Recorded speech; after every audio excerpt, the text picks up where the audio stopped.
Dear learners, আজকে আমরা সপ্তম শ্রেণীর ইউনিট 4 লেসন 4 যে কবিতাটি আছে হুজ চাইল্ড ইজ দিস, এই খুব সুন্দর এবং চমৎকার কবিতাটি অর্থসহ আমরা বলবো।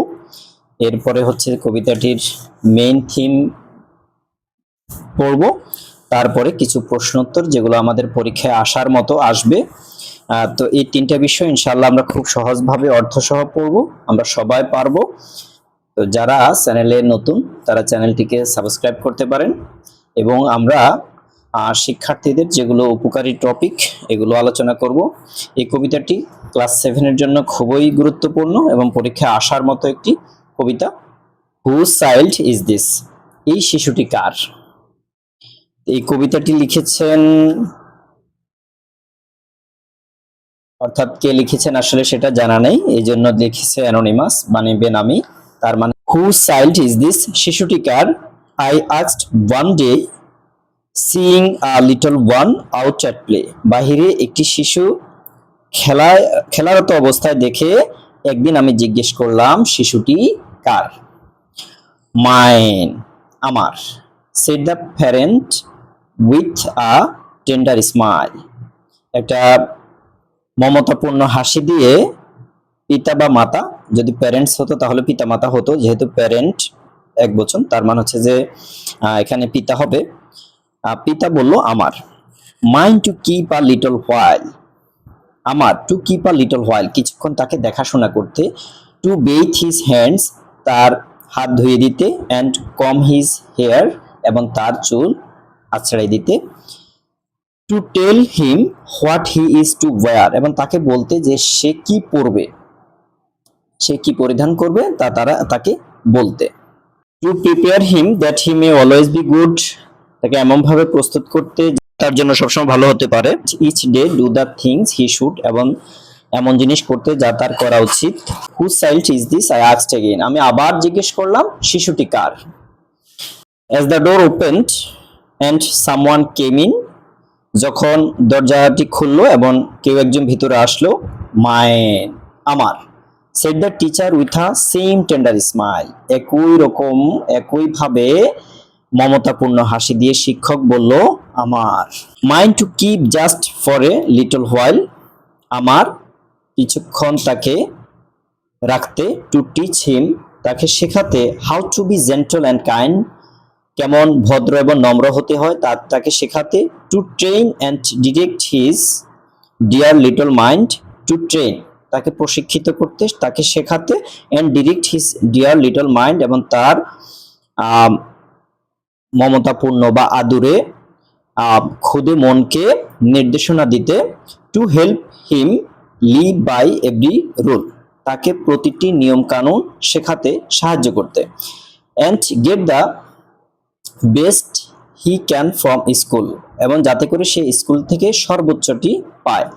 Whose child is this I ask once more, আমি আরেকবার জিজ্ঞেস করলাম শিশুটি কার? Just as the little one enter the door, ঠিক যখন ছোট্ট শিশুটি এন্টার দ্য ডোর দরজা দিয়ে প্রবেশ করলো, আওয়ার্স, আমাদের, ours, said the parent and the teacher as they smiled, শিক্ষক এবং পিতা হেসে উত্তর দিল আমাদের, and each took the hand of the little child এবং প্রত্যেকে ছোট শিশুটির হাত ধরলো, আওয়ার্স টু লাভ, আমাদের, তাকে ভালোবাসতে, অ্যান্ড ট্রেন টুগেদার এবং একত্রে তাকে প্রশিক্ষিত করতে, তাকে শেখাতে, আওয়ার্স দিস ব্লেসড টাস্ক, এই মহান কাজটি ফরএভার, চিরদিন আমাদের, hours this blessed task forever, এই মহৎ কাজটি বা এই মহান কাজটি চিরদিন আমাদের। অর্থ গেল, এবার আমরা মেন থিমটা হুজ চাইল্ড ইজ দিস এই কবিতাটির মেন থিমটা আলোচনা করব। The poem whose child is this, whose child is this এই কবিতা is about the shared responsibility, এটা হচ্ছে যে ভাগাভাগি করে দায়িত্ব, অফ রেইজিং আ চাইল্ড, একটা শিশুকে লালন পালনের যেই সম্মিলিত দায়িত্ব সেটা। ইট সেইজ দ্যাট, এই কবিতাটি কি বলে? A child belongs to god, একটা শিশু হচ্ছে আল্লাহর দান, and both parents and teachers এবং পিতামাতা এবং শিক্ষক শিক্ষিকা উভয় হ্যাভ আ ডিউটি টু লাভ, তাদের কি রয়েছে, দায়িত্ব রয়েছে তাদের ভালোবাসার, গাইড তাদেরকে দিক নির্দেশনা দেওয়ার, অ্যান্ড টিচ দ্য চাইল্ড এবং শিশুকে শেখানোর, টিচ দ্য চাইল্ড শিশুকে কি করানোর, শেখানোর দায়িত্ব রয়েছে। দ্য পোয়েম শোজ, এই কবিতাটি দেখায়, that building a good future for a child, একটা শিশুর সুন্দর ভবিষ্যৎ নির্মাণে needs care from both home and school, school এবং বাড়ির উভয়ের কি দরকার, সম্মিলিত যত্ন দরকার। এবার আমরা অর্থসহ কিছু প্রশ্নোত্তর আলোচনা করব, ইনশাল্লাহ এখান থেকে কমন পড়ে যাবে। What is the main theme of the poem whose child is this, whose child is this, এই কবিতাটির মেইন থিম কি, মূল কথা কি, এই প্রশ্নটি অবশ্যই থাকবে যদি এই কবিতাটি আসে। The main theme is that raising a child is shared responsibility of parents, teachers and society. The main theme is that, এই কবিতাটির মূল ভাব হচ্ছে, মূল থিম হচ্ছে রেজিং আ চাইল্ড, একটা শিশুকে বেড়ে ওঠানো, বড় করা, ইজ আ শেয়ার্ড রেসপন্সিবিলিটি, এটা হচ্ছে যে সম্মিলিত দায়িত্ব, অফ প্যারেন্টস কার, পিতামাতার, শিক্ষক শিক্ষার্থীর এবং সমাজের সম্মিলিত দায়িত্ব। Who is asked the question whose child is this in the poem, এই কবিতায় whose child is this এই প্রশ্নটি কাকে করা হয়েছে, who is asked কাকে করা হয়েছে এই প্রশ্নটি। at first, প্রথমত God asked the question, প্রশ্নটি আল্লাহ করেছেন, then the mother and then the teacher answers, এরপরে মা এবং শিক্ষক কি করছেন, উত্তর দিয়েছেন। এরপরে 3 নম্বর প্রশ্ন, what is the mother's answer, মায়ের উত্তরটি কি, মাদার সেজ, মা বলল, this is God child, this is God child, এটা হচ্ছে God child, and she promises, এবং সে প্রতিজ্ঞা করলো, to take care of the child, শিশুর যত্ন নিতে, উইথ লাভ অ্যান্ড গাইডেন্স, ভালোবাসা এবং কি দিয়ে, গাইডেন্স দিয়ে তাকে যত্ন নিতে সে প্রতিজ্ঞাবদ্ধ হলো। 4 নম্বর প্রশ্ন, what is the teachers answer, শিক্ষকের উত্তর কি ছিল, শিক্ষকের উত্তর ছিল, দ্য টিচার সেজ, শিক্ষক বলল, the child is also hers, শিক্ষক বলল যে শিশুটি তার, and she will teach him, এবং সে তাকে শেখাবে, উইথ কেয়ার যত্নের সহিত, নলেজ জ্ঞান, অ্যান্ড উইজডম এবং প্রজ্ঞা, জ্ঞান প্রজ্ঞা এবং যত্নের সহিত সে তাকে শেখাবে। What does the poem say about the role of parents, পিতামাতার ভূমিকা সম্পর্কে কবিতাটি কি বলে।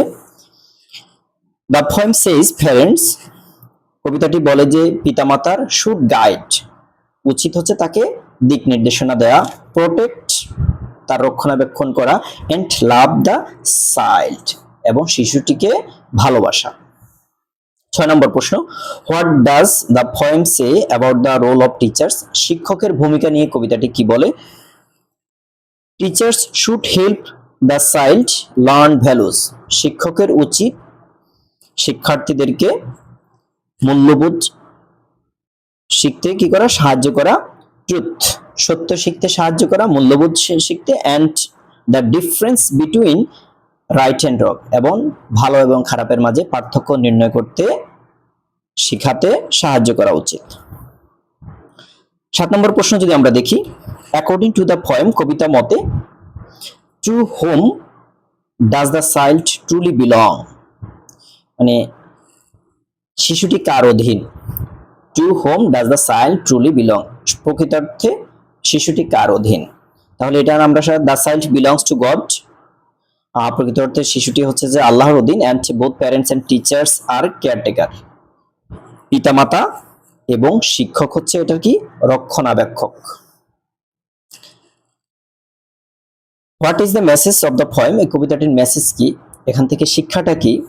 The poem gives the message, এই কবিতাটি এই মেসেজটি দেয়, that a child should be raised, একটা শিশুকে লালন পালন করে বেড়ে তোলা উচিত, উইথ কেয়ার কিসের সাথে, যত্নের সহিত তাকে লালন পালন করা উচিত, লাভ ভালোবাসার সাথে, অ্যান্ড রেসপন্সিবিলিটি এবং দায়িত্ব, by both family and teachers, শিক্ষক এবং পরিবার উভয়ের যত্ন ভালোবাসা এবং দায়িত্বের সহিত তাকে বেড়ে তোলা উচিত। আন্ডার গডস গাইডেন্স, স্রষ্টার নির্দেশনা অনুযায়ী, স্রষ্টার নির্দেশনা অনুযায়ী পরিবার এবং শিক্ষক উভয়ের যত্ন, ভালোবাসা এবং দায়িত্বের সহিত এক শিশুকে বেড়ে তোলা উচিত। এই হলো আমাদের এই তিনটি বিষয় গেল। আমরা প্রথমে কবিতাটির অর্থ দেখলাম, এরপর হচ্ছে যে কবিতাটির মেইন থিম পড়েছি, তারপর হচ্ছে যে অনেকগুলো প্রশ্ন। যদি খাতা কলম নিয়ে আপনারা বসে এগুলো লিখে নেন এবং আয়ত্ত করেন, ইনশাল্লাহ পরীক্ষা অনেক ভালো হবে। পরীক্ষার দুশ্চিন্তার কোনো কারণ নেই। এই কবিতাটি আসার মতো একটা কবিতা। যারা চ্যানেলটিতে নতুন তারা চ্যানেলটি সাবস্ক্রাইব করতে পারেন। আমরা এভাবে অনেকে ইনবক্সে আমাকে মেসেজে বলেছে কবিতাগুলো দিতে এবং সামারি দিতে। ইনশাল্লাহ আগামী ক্লাসে আমি সামারিগুলো দেব। যারা নতুন তারা চ্যানেলটিকে সাবস্ক্রাইব করতে পারেন এবং এগুলো ভালোভাবে শিখলে ইনশাল্লাহ পরীক্ষা অনেক ভালো হবে। দুশ্চিন্তার কোনো কারণ নেই। Thanks for watching.